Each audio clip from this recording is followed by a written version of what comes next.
Andhra Pradesh assembly వేదికగా చిరంజీవిపై Hindupuram MLA Balakrishna చేసిన వ్యాఖ్యలు తీవ్ర దుమారం రేపుతున్న సంగతి తెలిసిందే. నటసింహం కామెంట్స్ పై మెగా అభిమానులు భగ్గుమంటున్నారు.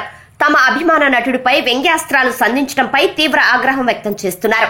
అధికార మదంతో బాలయ్య ఇలాంటి వ్యాఖ్యలు చేస్తున్నారని, వెంటనే బహిరంగ క్షమాపణ చెప్పాలని మెగా ఫ్యాన్స్ డిమాండ్ చేస్తున్నారు.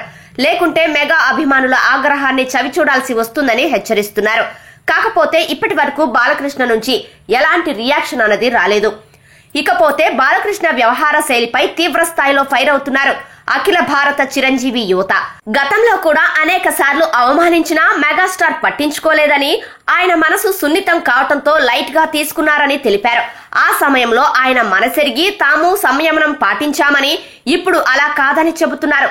బాలయ్య ఫ్యామిలీకి చెందిన వ్యక్తులు తీవ్ర వేధింపులకు గురవుతూ కష్టాల్లో ఉన్నప్పుడు మెగా ఫ్యామిలీనే కదా సేవ్ చేసిందని గుర్తు చేస్తున్నారు.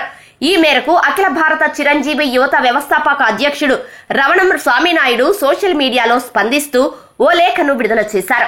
ఆదివారం అఖిల భారత చిరంజీవి యువత హైదరాబాద్ లోని చిరంజీవి బ్లడ్ బ్యాంక్ లో సమావేశమై బాలయ్య వ్యాఖ్యలపై చర్చించి భవిష్యత్ కార్యాచరణను ప్రకటించే అవకాశం ఉంది. నందమూరి బాలకృష్ణ విషయంలో ఎలా ముందుకు వెళ్లాలనే దానిపై చర్చ జరగనున్నట్టు సమాచారం. సారీ చెప్పకపోతే ప్రజాక్షేత్రంలో ప్రొటెస్ట్ చేసేందుకు సిద్ధమవుతున్నట్టు తెలుస్తోంది. చిరంజీవి ప్రతిష్టను దిగజార్చే విధంగా బాలయ్య వ్యాఖ్యలు ఉన్నాయని, అవి తమను ఎంతో బాధించాయని చెబుతున్నారు. ఇలాంటి దుశ్చర్యకు పాల్పడితే మెగా అభిమానుల ఆగ్రహానికి గురి కావాల్సి వస్తుందని పరోక్షంగా హెచ్చరిస్తున్నారు. బాలయ్య హిందూపురం నుంచి 3 సార్లు ఎమ్మెల్యేగా గెలిచి హ్యాట్రిక్ కొట్టారు. 2014, 2024లో టీడీపీ అధికారంలోకి వచ్చినా ఆయనకు ఎలాంటి పదవి లేదు. కానీ ప్రస్తుతం కూటమి ప్రభుత్వాన్ని నిలబెట్టడంలో ప్రధాన భూమిక పోషించిన జనసేన అధినేత పవన్ కళ్యాణ్ కు ఎనలేని ప్రాధాన్యత ఇవ్వటంతో పాటు ఉప ముఖ్యమంత్రి పదవి ఇవ్వటంతో బాలకృష్ణ తట్టుకోలేకపోతున్నట్టు తెలుస్తోందని చిరు అభిమానులతో పాటు వైసీపీ శ్రేణులు సైతం విమర్శిస్తున్నారు. బాలయ్యకు ప్రెస్టేషన్ పీక్ స్టేజ్ కు చేరిందని ఆరోపిస్తున్నారు.